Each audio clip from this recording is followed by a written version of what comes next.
Hello and welcome to the Game Podcast from The Times. Ange Postecoglou ended Tottenham Hotspur's 17-year wait for a trophy, but barely 17 days later, he was gone.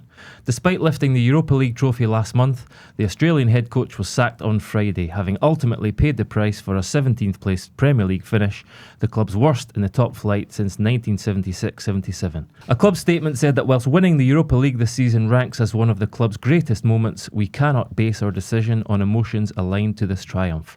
So, did Ange deserve better? Does Daniel Levy's decision reveal where the Tottenham chairman's priorities lie? Or was Levy right to be unmoved by one glorious night in Bilbao?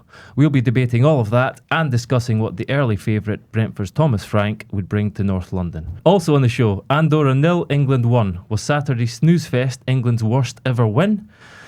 Thomas Tuchel scolded his players for their attitude, energy levels and lack of seriousness after England laboured to victory over a team of part-timers ranked 173 in the world. 3 games into the Tuchel era and a year out from the World Cup, we'll be asking, are England going backwards?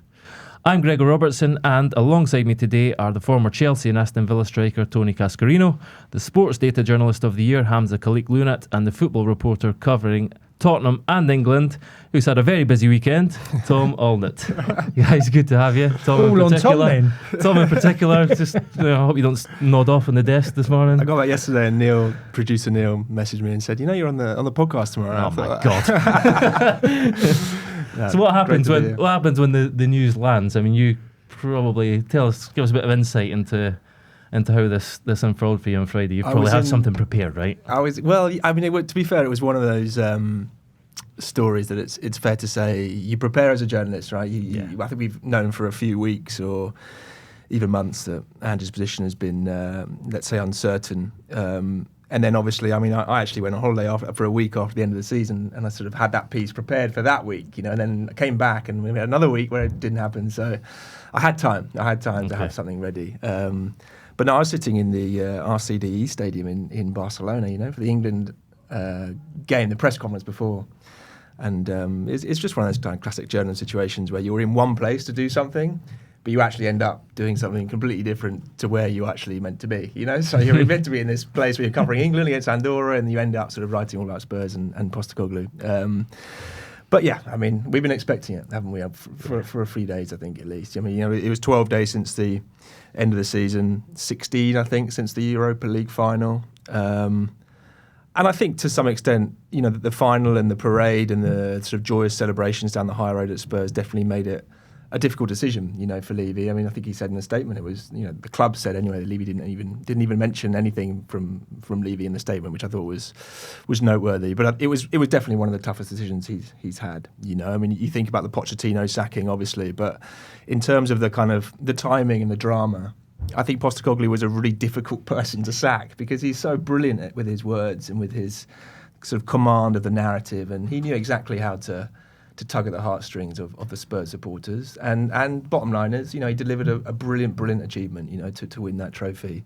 That will be one of the best nights of many Tottenham fans' lives. And I think it's fair to say that the supporters were pretty split. It's always hard, I think, to know, exactly where the kind of the sort of, the rhythm is of the fans. But I think overall it was probably maybe 70-30 in favour of keeping Ange, for another season, and that was a tough call for Levy. Let's say, this was the hard decision, wasn't it? The easy decision would have been to have kept him after that, but they made the hard one. And I personally think, when you look at all the evidence over the last couple of years, I think it was probably the smart decision. I think it was the right one. Your piece was very balanced, actually. Ange Postecoglou lived on the edge. Failure to listen pushed him over. It was the headline, and as you say, it kind of outlined that 22 defeats in the league, worst finish. And he sort of the kind of, we've talked about this for so long, haven't we? The sort of the conflict between his style of play and how much sort of joy that I brought in the early weeks, and the sort of nagging sense that it was never really going to be enough to make Tottenham successful and on a consistent basis. So you feel it was the right decision, personally?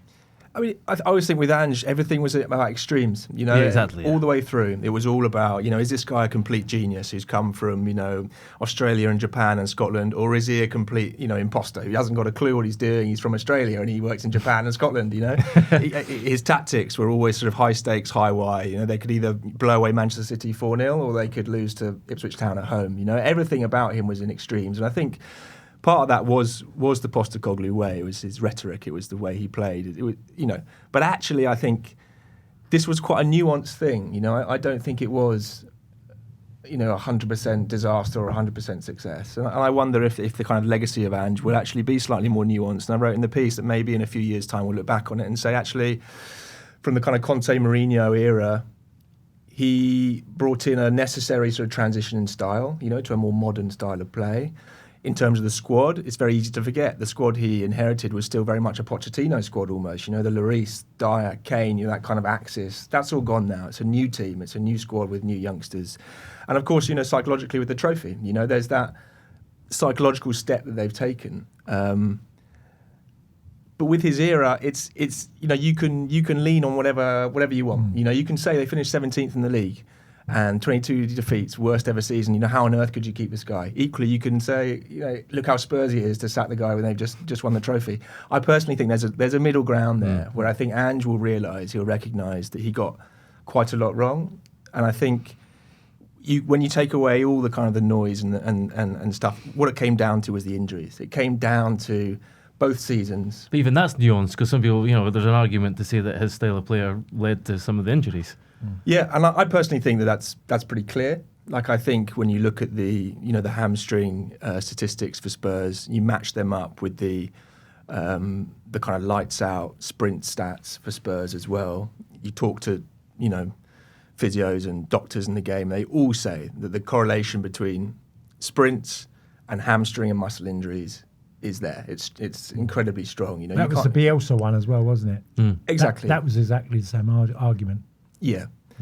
And it wasn't just that. You talk to people at Spurs who work with Ange in the kind of medical department, and there was always this sense that he rolled the dice too often, and that's a difficult thing because I think, with coaches and medical and doctors, there's always this balancing act where every decision is a bit of a risk and reward. It's never black and white, so it's easy perhaps to say in hindsight, and Ange would say that, you're Mr. Hindsight saying, yeah, you got injured, therefore it was the wrong decision, fine.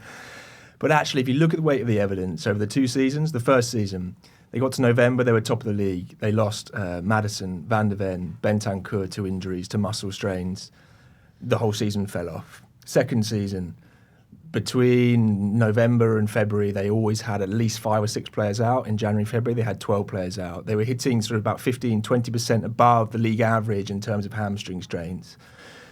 The way Ange sort of dealt with recovery times, the way he listened to players' opinions more than I think most clubs would, all these things played into this thing where actually, ironically, I think the Postecoglou kind of downfall was not because he was too cavalier and too sort of attacking, and it was actually because he was too demanding. It wasn't. And I think there was always this kind of debate, wasn't there, with Ange? Are they too fun? Are they too all about the style and no substance? And there was a bit of that, of course.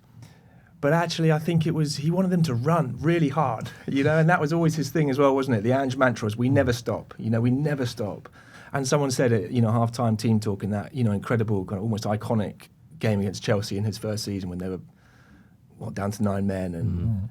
And he said at half-time, even if we got 5 or 6 men, we never stop running.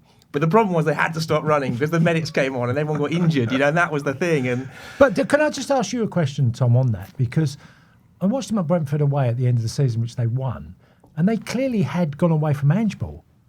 And you could make that argument in the final as well against Manchester United. They hadn't quite done that hard running, every position, chase you down, close you down the zone. That had been gone for a while, hadn't it? Hasn't it? It has, and no one sort of said, well, he did actually, he said he never would, but he did go away from Ange ball, and he also got a couple of very important results, like at Brentford that particular day. And in the Europa League, not just the final, but in the semi-final against Bodo Glimt and also in the quarter-final against Eintracht Frankfurt, to be honest, that the crunch matches in that competition all came from what people now call the Ange wall, not Ange ball, And that's a fair point. And we asked him a couple of times, we said, There's nothing wrong with that. Why didn't they do this in the Premier League? In January, February time when they were just throwing away matches, and they were still playing this high line with kind of Gray and Davis at the back. And if they just picked up, 3 or 4 more wins even in that time, and if Spurs had finished 11th or 12th, rather than 17th, I think Ange would, quite possibly still be in a job now, and he always had this strange theory, which I just never really understood, where he said it's different in cup competitions. He said in cup competitions, there's the stakes are higher. One mistake and you're out kind of thing. And it was almost like as if the league, you can afford to lose a match here and there. Like you can afford to lose a goal and be 1-1 instead of 1-0, And I never bought that. In the Premier League, you can't, it's the same, isn't it? Every single match you have to win. Well, you can't afford to throw away 2 or 3 games on the trot. We've got Amza here, who's massive on the data side, which is brilliant stuff and all that. And I'm going to give my little piece of data that first of all is he got nearly half his points in the Premier League against 3 teams. Man United done the double over, Brentford done the double over, Southampton. That nearly got them half of their points in the Premier League. They got, obviously the points table was 38 at the end, but they, you look at them 3-6, 18 of them points were against them 3 teams. Then you'd go, well, what's an owner or a chairman going to look at over the course of a season? You might go, most important game for him in the season. Who was that? It's going to be Arsenal, isn't it? Arsenal done the double over them. Who would be the next most important one? Chelsea. Chelsea done the double over them. Then you look at games like Liverpool, who've won the title, and you go, we lost 6-3 to them at home. We lost 5-0 away. These sort of things sit with these guys at the top. They go, have we progressed that much? Who is Tottenham's player of the season? You might have gone, at the start of the season, Kulusevski was on fire. By the end of the season, and you couldn't say injuries again, but I would have said Archie Gray. His form dropped alarmingly. But many others. What happened to Son? Why was he so poor this year? And we go, oh, well, he's getting on now. He's lost half a yard. It was really hard to... I always judge a team by who was their player of the year. And you can go, some clubs, you go, there's 3 or 4 of them in that particular side. At Tottenham, I find who was Tottenham's player of the year? Well, it might have been Bergvall. I don't know. Bergvall had a good shout, probably. But you're right. It's a sign of a poor season. Named? It's not. I don't know, actually. I'm not sure. Okay. Yeah, I'm not sure if it's been. But do you know what I mean? Oh, yeah, to back that up as well. And this is the line that it was quite pointed in their statement and sort of, jarred with me, was following a positive start in the 2023-24 Premier League season. We recorded 78 points from the last 66 Premier League games. It's quite hard to defend that, isn't it, Hamza? Yeah. I mean, that's the point that we made a few weeks ago, right? We said even if Postecoglou does win the Europa League, which he did, we said we have like 3,500 minutes worth of action where the evidence is really poor. And if you just whack on 90 minutes on the end of that, and you have 3,590 or whatever, you go, the overwhelming evidence is still really bad. The thing is, though, and I think he mentioned this a few times, was that the mistake was in pre-season. He believed the mistake was in pre-season with fitness. The issue is that once you make that mistake, it's baked in. You can't learn from that mistake and act upon it mid-season because the players are unprepared. You've got loads of players who are injured. Let's say your first choice centre-back pairing are injured, which happened, right? That means the 3rd and 4th guys are in, and these 3rd and 4th guys haven't had their load managed from the start of the season because they weren't expected to play a lot. So then they come in and they get injured because they weren't expecting to play. So you then have to deal with this knowing that you've made a mistake, but you literally can't rectify it until the guys are back. So everything that follows from that is a consequence of that problem, and you can't really prove that you are learning or improving because of that. So maybe next season, if he was in the job, he would have learned. And I think his first experience in a top European league with the Premier League in particular, which is almost every team is fantastic. So you have to really, really work harder than you would in other leagues where, let's say, you have a few freebie or gimme teams where you go, home and away, guaranteed 6 points. So I think maybe that also would have fed into it and he would have improved next season. But either way, I think he will be better for it. But to return to your original point, no, that was not acceptable. There are some mitigating circumstances, but at some point the board will just go, okay, even if he was to improve next season, is there a manager out there that would be a safer bet, that would give us higher returns on the squad? And it looks like they're looking at one, right, Tom? Yeah, I mean, And I think that'd be interesting to see what Postecoglou does next, because, in a way, will another Premier League club take a chance on Ange now? That's what, in a way, that I think is quite instructive as well. You think no? I think if you're a mid-table team in the Premier League, think about teams like Palace, Bournemouth, Fulham, you think it's a risk? The stakes are too high, aren't they? If you think where Spurs dropped almost 30 points, this season, 28 points off the top 5. If you lose 28 points in your Fulham, then you're going down. That's the thing. And I think they would look at that and think, we can't risk that, even with the style and the charisma and everything. I wonder if there's I could see Ange at, an old romantic European club, by the way, like a Benfica or PSV or something, fine. But I also think, maybe a team coming up, possibly where it's slightly more of a free hit, like maybe a Leeds, almost like you could see with someone with a big fan base and a great tradition. But in terms of those sort of teams in the middle of the league, I just think they'll look at it and think it's a bit of a risk, which I actually think is a shame, because I look at it now and I wonder if the Postecoglou step was perhaps to go to one of those teams, rather than going to a team like Spurs in the kind of who have European football, a lot of pressure every week, a lot of sort of voices around the kind of around the club. Maybe somewhere like a Brighton or something, or where there was a little bit less pressure with kind of European football, and you can play great style and things are slightly better worked out around the sort of the club. Maybe that would have been a good step for him. But did you not make the point that that Brighton did look at Ange and they sort of thought he was possibly going to be a bit too spiky and there might be some problems down the line? It was, they looked into him because I think after Potter, he was very high on their list, and for all the reasons that we know, Ange produces great teams and play great football, and he always comes up well in the kind of data tables, but they did look at his personality, and then they did actually came up that the way he deals with the media and things, that could be a problem in the Premier League where the scrutiny would be even more intense. And I think the conditioning thing it's so relevant now. That is the thing, isn't it? Yeah. More than ever. It's not something where clubs can go, well, let's just see. Let's hope for the best. And injuries are a bit like penalty shootouts. It's a lucky thing. And it's not like that anymore.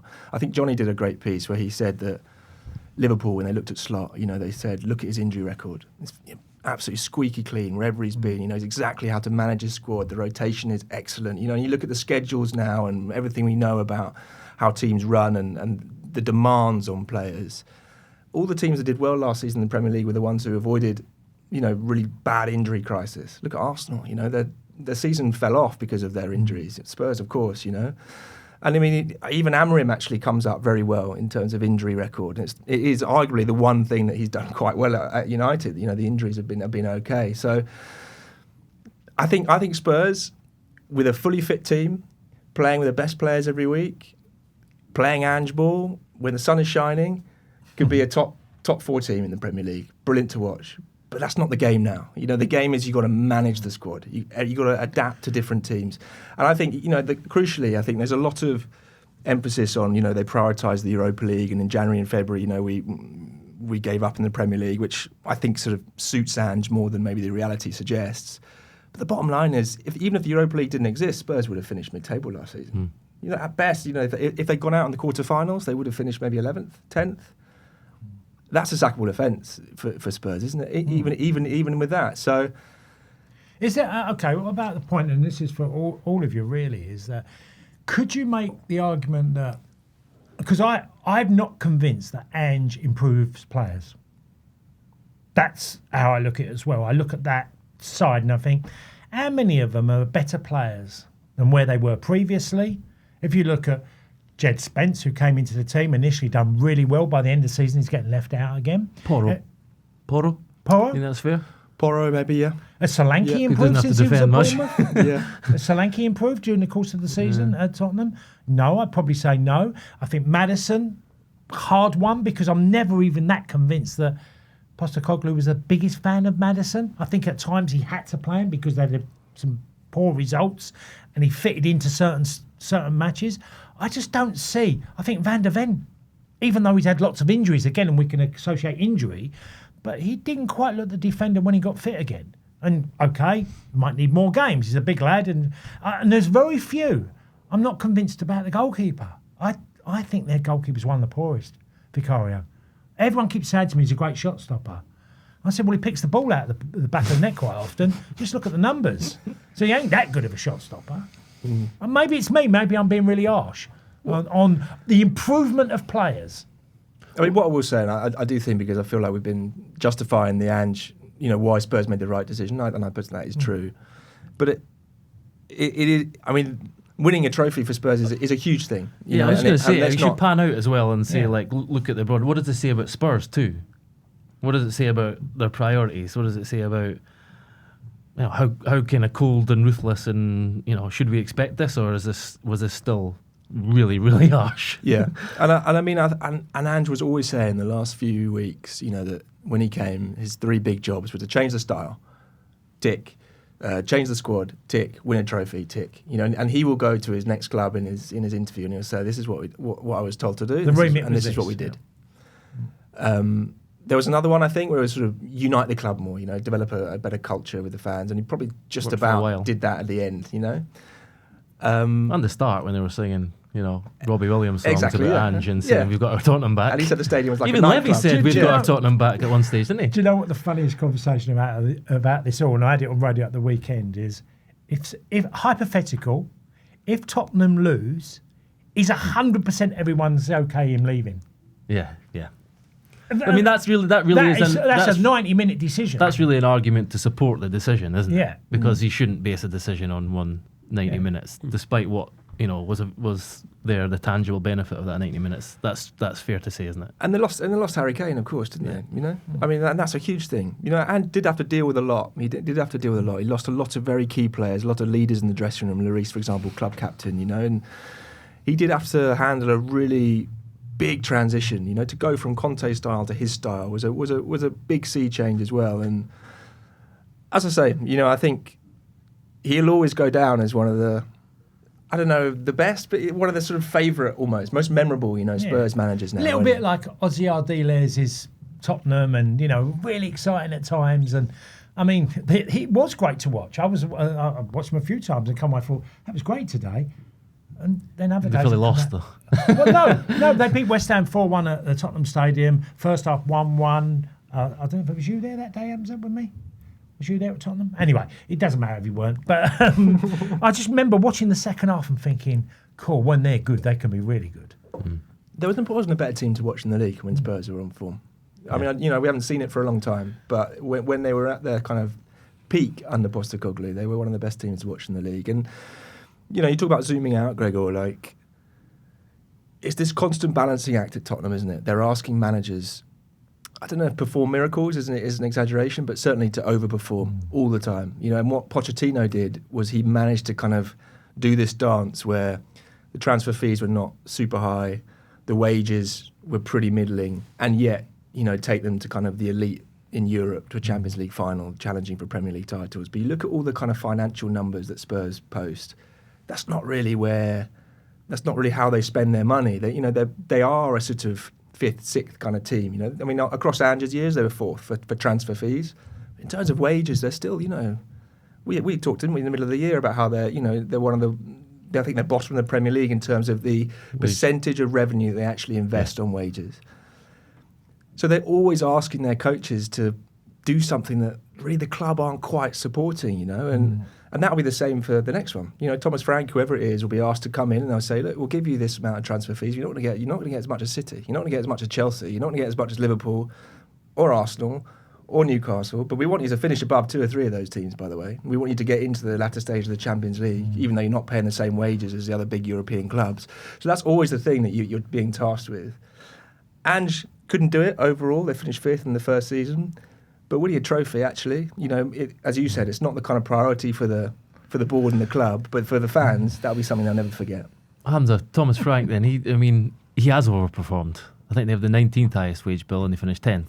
So really, is that basically what Daniel Levy's looking at and thinking, this is what this club needs? I think, yeah. And a bit more of the kind of shift. And Alison wrote a piece about kind of going from a purist to a pragmatist.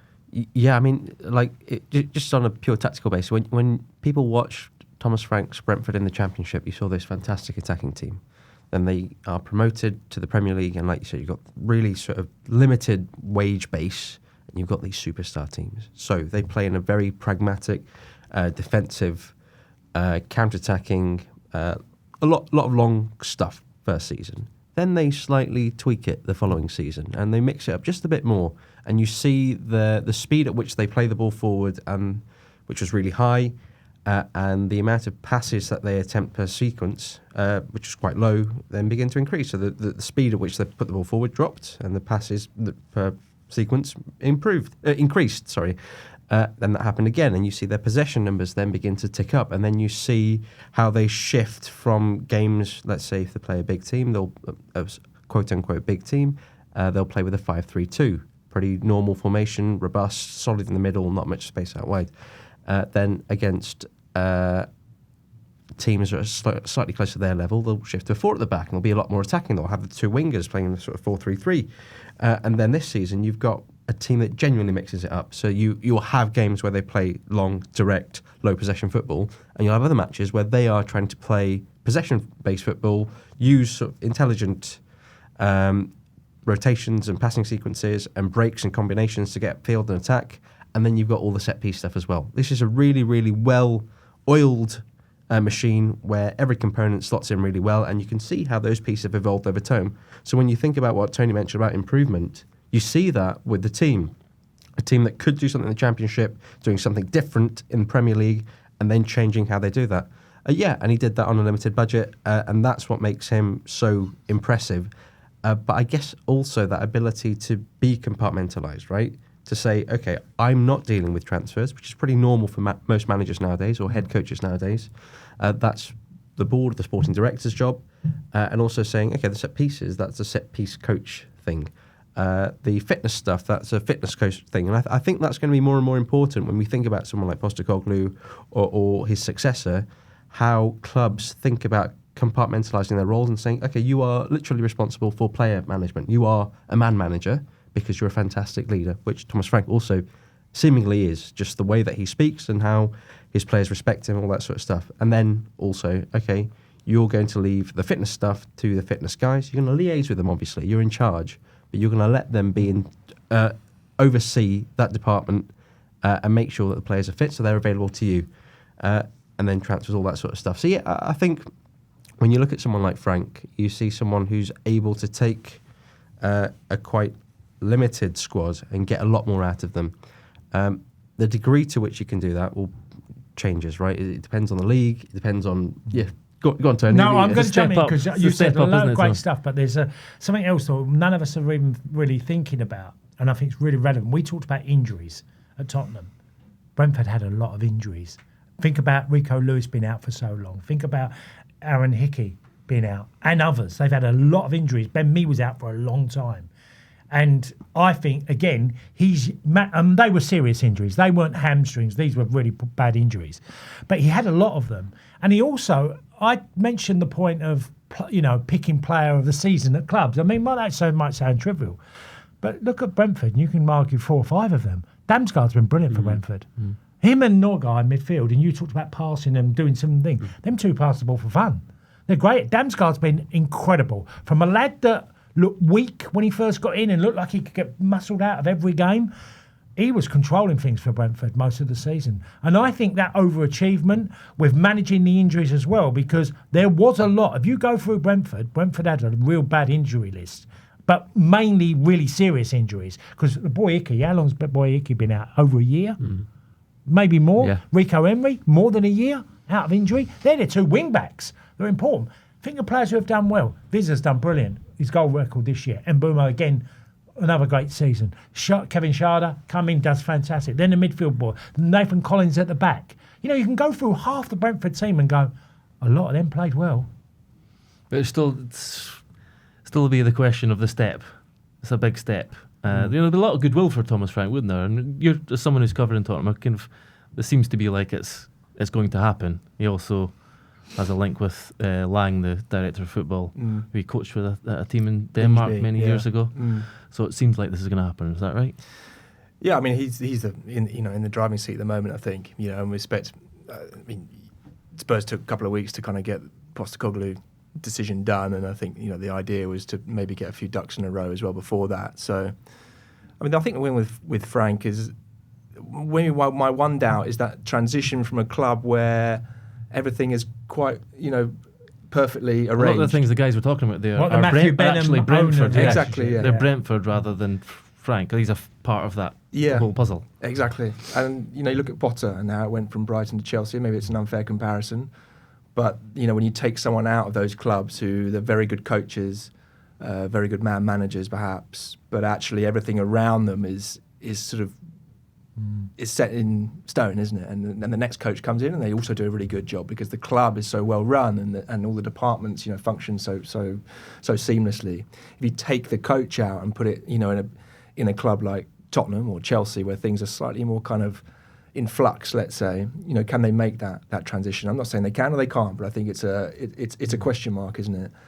And also, I guess, in terms of the pragmatism, we know that Frank likes to play the five at the back against kind of, the sort of the teams higher up the league.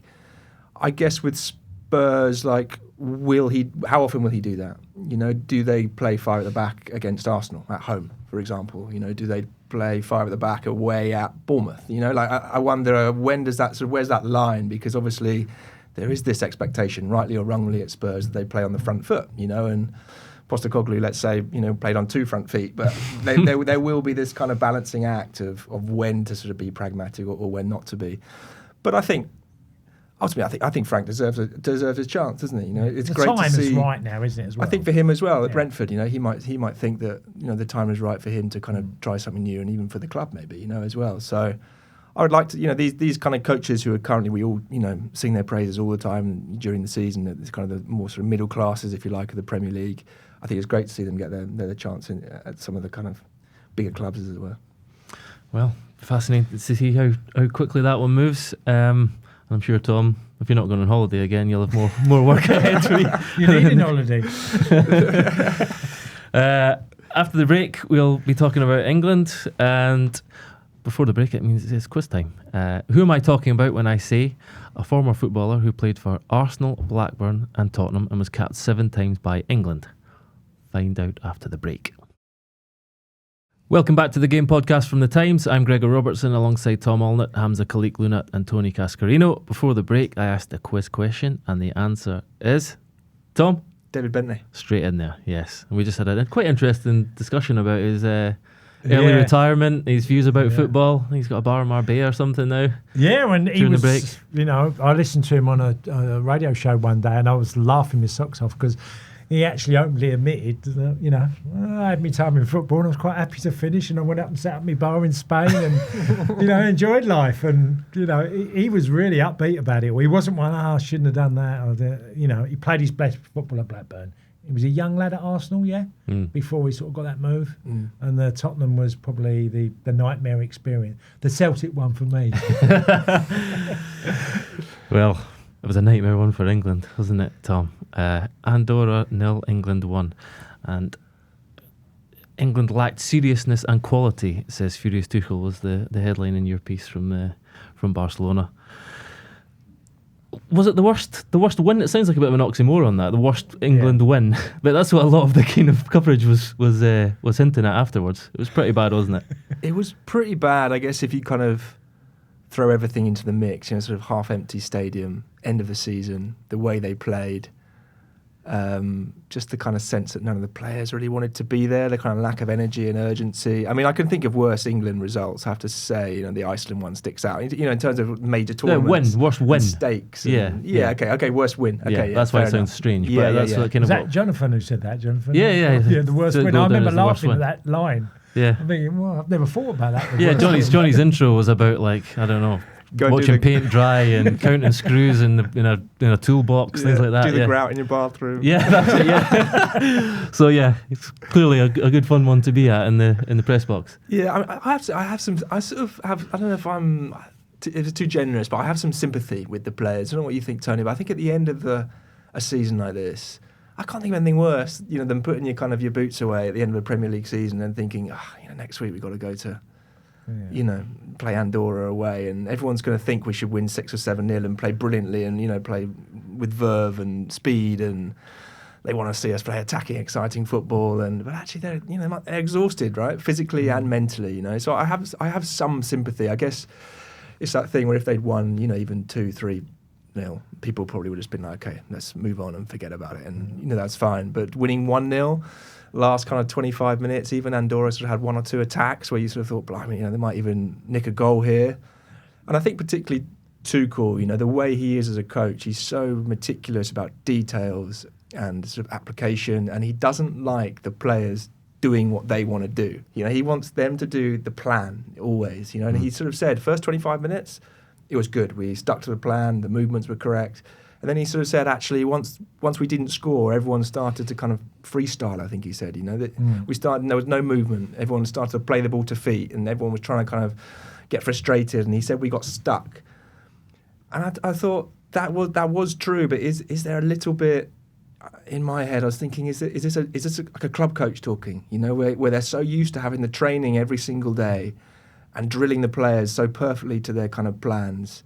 And actually in international football, you get so little time with them that maybe you have to accept there's a little bit more kind of spontaneity. And I wonder, are we seeing a little bit early signs of Tuchel kind of having that frustration where he wants to see them doing exactly what he does on the training ground, but they only had, a few days, in Girona, and they were doing Pilates and, in the swimming pool, they're having a bonding session. They weren't really into his kind of big tactics, I suppose the question then as well is reaction. After I'm all, laughing to myself. As Tom said, I'm laughing to myself because I'm thinking, and I mention him way too often, but we always used to arrive in Dublin on a Sunday for international duty, and we'd get there. Jack Charlton wouldn't be there. He's gone fishing, right? So the lads would go, right, what are we doing? We go, give me, he's in Manor Hyde. We'll go down there for a couple of hours.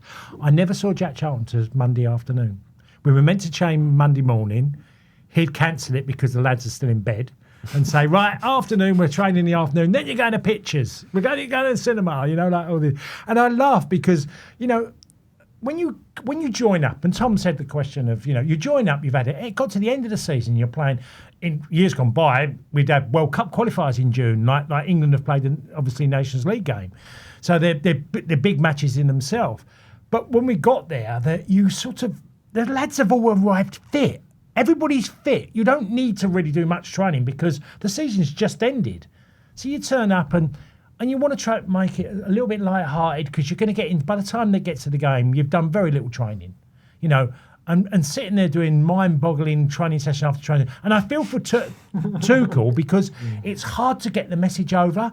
I wonder, and I don't know, I can't prove this, but when he was speaking in his meetings, were some of the players looking out the window?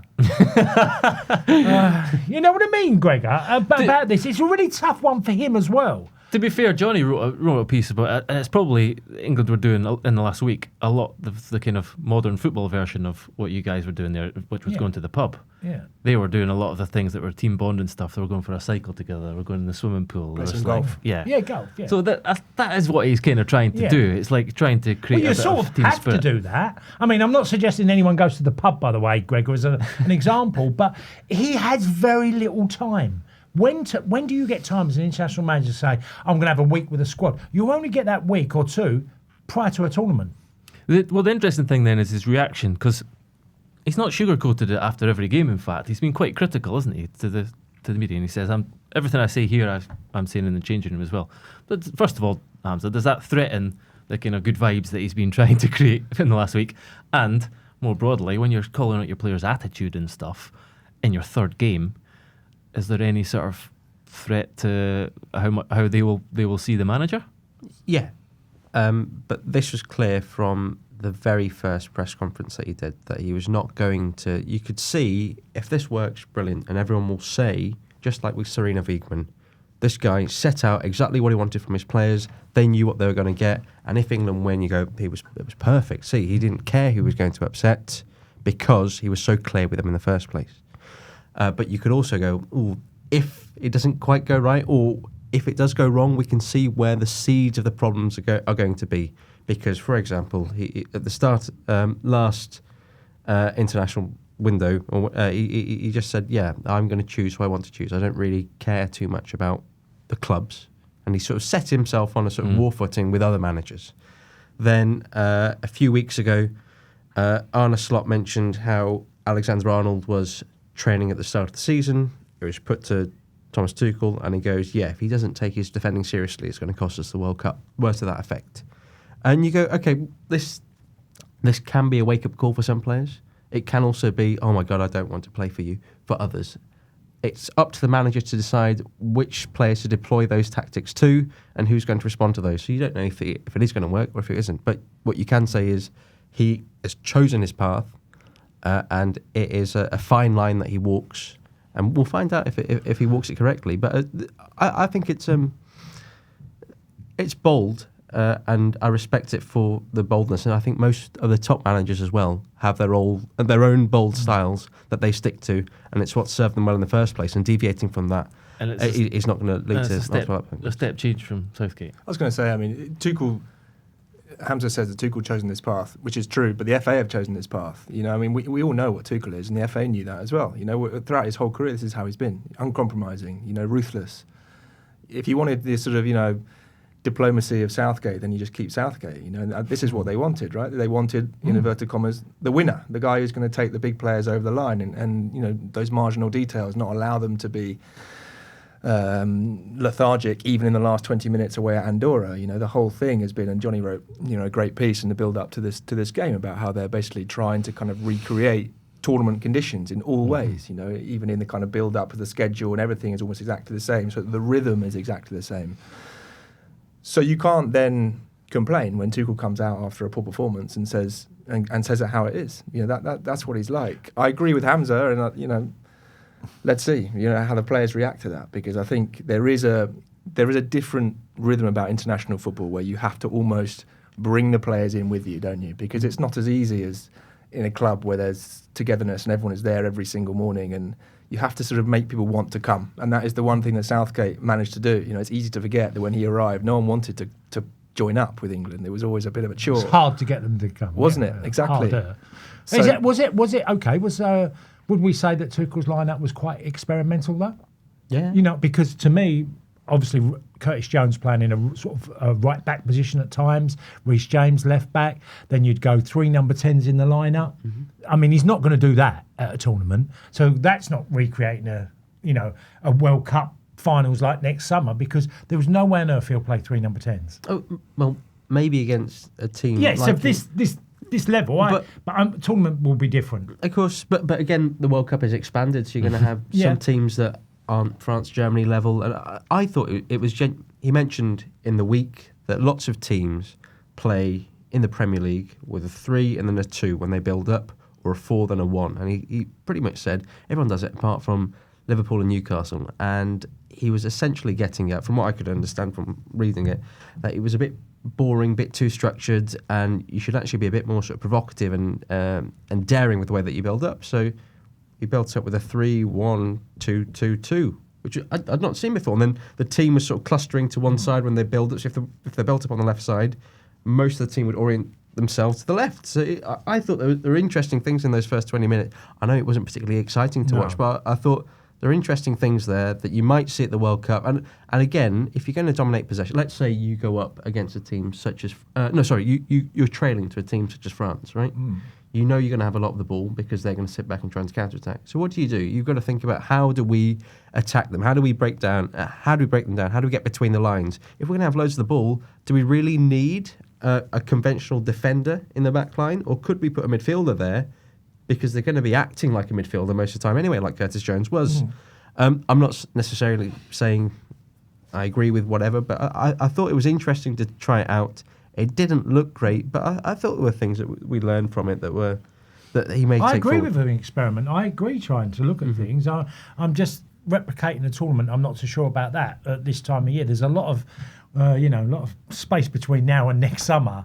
And, I look at England, and there is an incredible depth of talent that's there for everybody to see, and they're exciting talent as well. So he's got blessed with a great group. He really has. And there's other players. Madueke was the shining light on the day. I thought he's in behind fullbacks, and I give a lot of credit to them, because I thought they worked their socks off. I know it's as much as it takes, but Andorra were literally tracking everybody in every position. So, I talked about Liechtenstein, didn't I, in a piece this morning about playing Liechtenstein. I remember thinking in the game, we can't get past them. And they were, all different jobs. Painter, one was a painter, one was this. And I'm thinking, they done a lap of honour at the end of the game after we got a 0-0 draw of him. That was in a Euro 96 qualifier, you said? Yeah. What else happened after that? You've told us a bit more about your preparations in that one, Tony. This is a great call. Yeah, we I advise anyone to read it. We went for a Harry Ramsden challenge, which is basically fish and chips before we played Austria at home. I have to admit, I did once do that and got the certificate. Yeah, and I got and we all blamed the Harry Ramsden. Not 24 hours before the game, though. Venture, 24 hours. It was the day before, and it was all the lads were literally, why are we in Harry Ramsden's? We're going to have a pre-match, or not pre-match because it's not the day of a game, but the day before. So we've had, and I had ordered a place in chips. It was the biggest place I've ever seen. It's like looking at it, I can't eat all this, and the lads thought it was hilariously funny, and then we got beat 3-1 by Austria. And it was like the Harry Ramsden story was everywhere, the Harry Ramsden challenge, but we drew against Liechtenstein as well, which we ended up playing a playoff game against the Netherlands at Anfield, which we lost 2-0. So it sort of cost us our campaign. Maybe Pilates is better than the pub.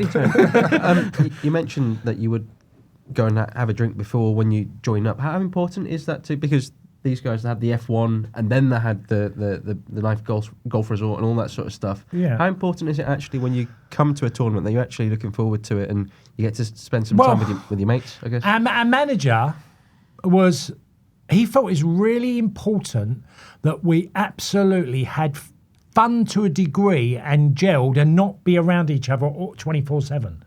Like, he would go fishing, randomly go off fishing. John Aldridge would go with him. John Aldridge would come back and tell us the team. Jack so it was always fun. There was always stories going on and we'd be laughing. And Aldo go, well, you're not playing the week. I mean, it would be sort of funny because Jack wouldn't say a thing. He didn't particularly like being around the players. Mm-hmm. He sort of indulged them for a little while, then he'd go off in his own little world, and then he'd come back and say, I've just had an earner, or I've got some prezzies, and he'd show us his presents he's been given, his jacket or a shirt, or, he was a funny character, so we always were laughing. But he really liked the idea of us bonding. Remember, we went 88 euros, which was we only just got knocked out by a late goal by the Netherlands. Then we went World Cup 90 and then World Cup 94. And we just missed out in 92 by Gary Lineker scoring a late goal. So we'd had this 4-tournament period where we were hugely successful for a team that hadn't qualified. So everyone went along with it until the team aged, until the times as well in football where you can't be doing that. Teams are way fitter than we were. Greg, we know that. But it's still fun to. It's still important to have that fun. Amazing. Do you know why I'd say that? We'd run through brick walls, and that's a cliche, but we'd run through brick walls for each other. Mm-hmm. You'd say even more so now too, considering all the things we've been talking about. There's no end to the schedule. Like, a lot of these guys are going to go to the Club World Cup. Like, you got to have something. You have to let your hair down. In some ways, you just have to. And look, there is going over the line, isn't there? Going too far, one step too far, which we did at times. But I sort of understand as well that every now and again you have to go, let's just get away from that. Because some of the conversations you have having a drink, having a few pints with somebody is not the same as sitting around here and chatting what's going right and wrong. It can be funny and it can be crazy. People start arguing of whose fault it was. And, I look at some of the happiest times of my career, them periods of just being with the lads. But also, I've got to remind myself, we had a bloody good team. We had a lot of great players. And Jack would always say, you turn up fit and you'll go back fit. One final thing, Tom, you kind of focused on the defence, actually. You thought that, although this wasn't a game where it was tested enormously, that's probably England's toughest. Well, where the most decisions to be made and the most uncertainty. I think if the World Cup was tomorrow, that would be in my opinion, would be England's biggest weakness. Like, I think that, we all talk a lot about Bellingham and Palmer and Foden, how to fit them all in, and is Kane kind of, the same Kane as he was before, and obviously the central midfield issue, I think, is still absolutely there. Who plays next to Rice in midfield? Obviously Henderson has sort of been revived, and but we don't think Henderson's going to play every game at a World Cup, do we? But I think if you look at the back four, who do we think is going to play in those positions? I don't think any of those positions are nailed on. A year out. And I think what Southgate did, didn't he, is that he didn't have the kind of juggernauts of his predecessors, the Ferdinands and the Terrys, etc. But he did kind of develop a pretty settled back line. And I think that's a challenge for Tuchel, is to basically land on who he thinks is going to play, presumably ahead of Pickford in that back four. Because you think at left back, Lewis Skelly, we think is possibly a great prospect, could make that position his own, also Lewis Hall. But in the centre, I mean, Byrne is there right now. I personally think, at the really highest level in a crunch World Cup semi against Lamine Yamal, would you want, Dan Byrne? Not sure if that's ideal. Branthwaite, Mings, Colwill could all play in there. On the right side, Gahey, haven't you? But he likes Konsa. Konsa's played, I think, all 3 games. And obviously at right back, where we used to have, this kind of wealth of options, there's quite a lot of question marks there now. Ben White, is he going to play? Is Walker going to get back to his best? Is Reece James going to stay fit? Do we think Alexander-Arnold was ever going to play in a Tuchel team at right back? I personally think probably not.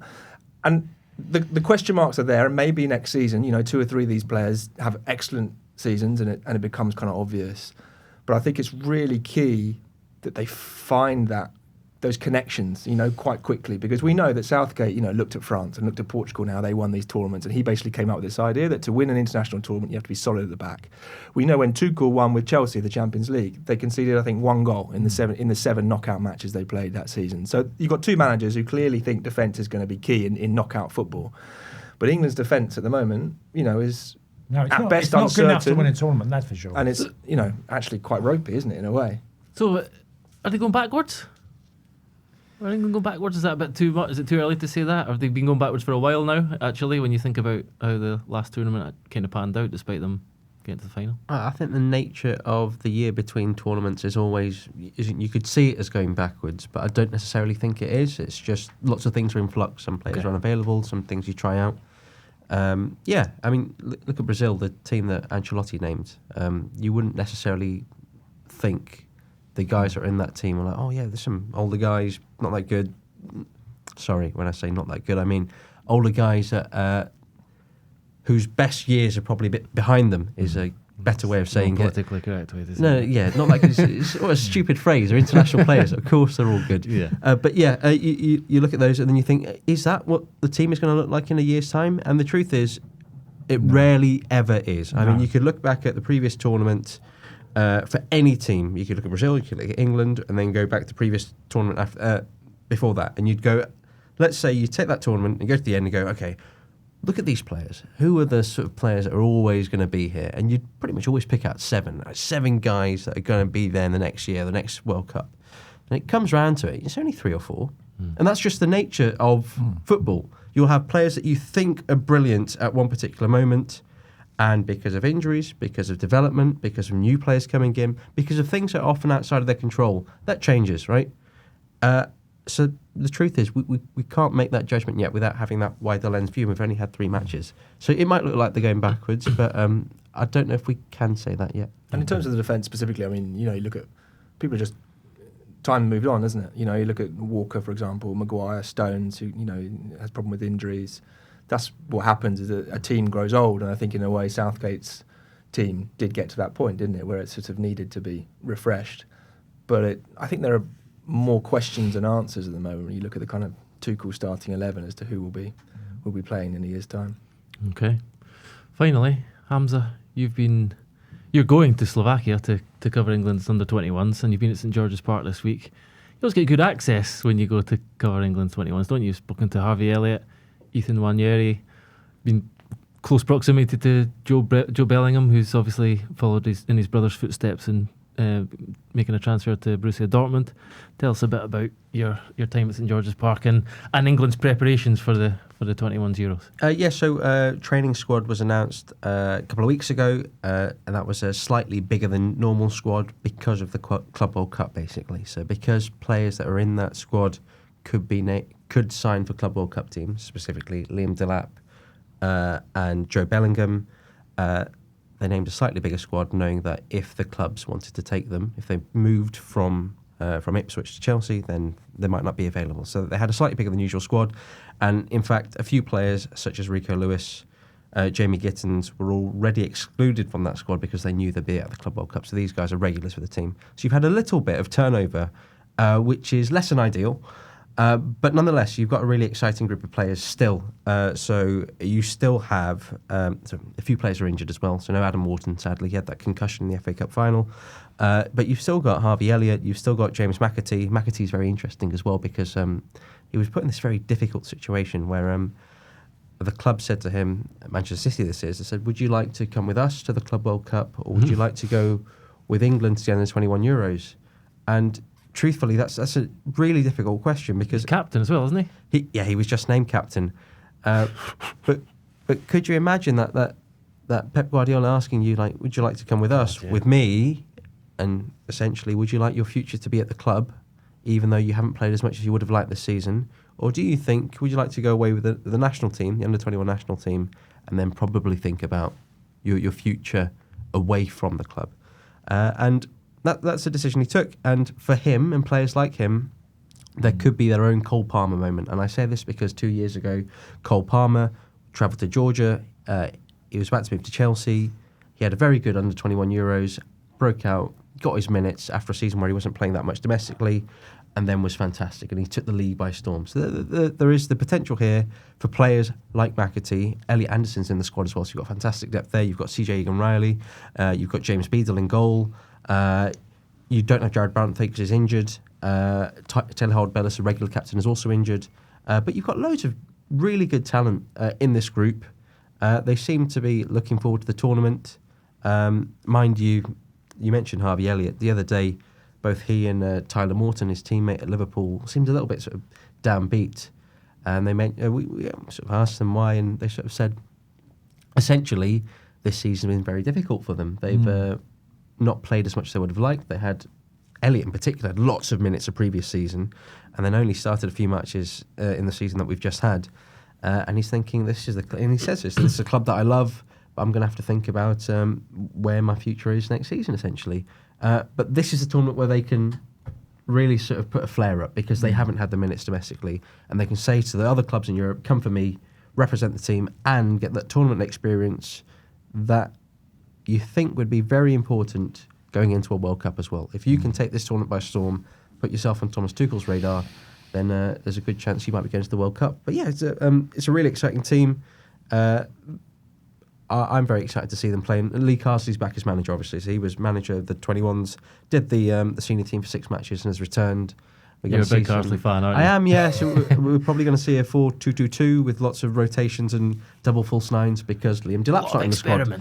Yeah. But it should be. So they've got Stansfield, who most people are familiar with, the Birmingham City striker, but he's more of a sort of he plays behind the striker for Birmingham City, and I think Carsley sees him more of a sort of a left pocket sort of player. So I think we're going to have sort of double false nines and then rotations out wide. Should be really good fun. Just Harvey Elliott, only a selfish interest because of Liverpool. 23 years old. It's always a tough one, isn't it? For lads who are in a position they have to go and play. You know, you can see senior guys like Jack Grealish is looking at that at 29, not playing, got to probably move away to get game time. This is exactly the same for Harvey Elliott.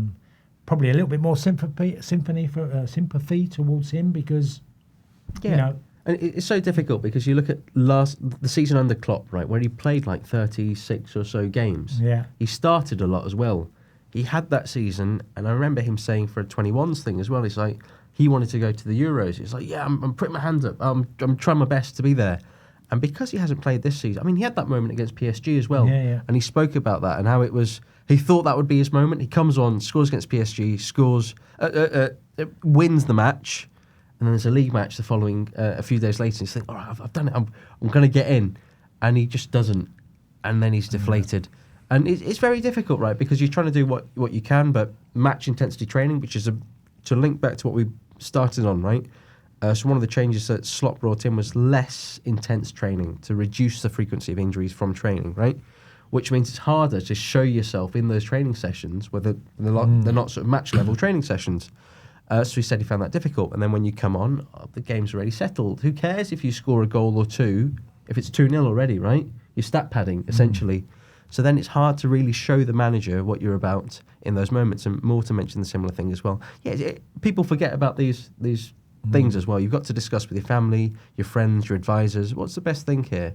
you've got to think about your career, but also being a boyhood fan, and then getting your move to the club, getting your minutes, and thinking you would have been thinking last season, I'm going to be the guy for Liverpool for the next. However many Nothing years. worse than sitting on benches. As much as for the fans, why not get that? I think Palmer as well was influential in that, because there was 2 or 3 years ago, there was sort of a school of thought where everyone looked at Foden's trajectory and thought, the best thing to do if you're a really talented young player, stick with Guardiola, because over time he'll develop you and you'll explode eventually. Be patient, just wait your turn. But I think now young English players look at Palmer and they think, I could be like that. You give me a team where I'm the main man and I play every week, I could also suddenly be one of the best players in the world. So there's suddenly a new kind of a new example for those young English players. You might think, actually, maybe I should move to play more often. Okay, we'll see if anyone bursts out onto the scene in Slovakia. Hamza, enjoy Slovakia. Thank you. Tom, enjoy your bed or asleep. Tony, off to Harry Ramsden. Now, funny enough, I eat far more healthily. Okay. We'll be back on Thursday. See you then.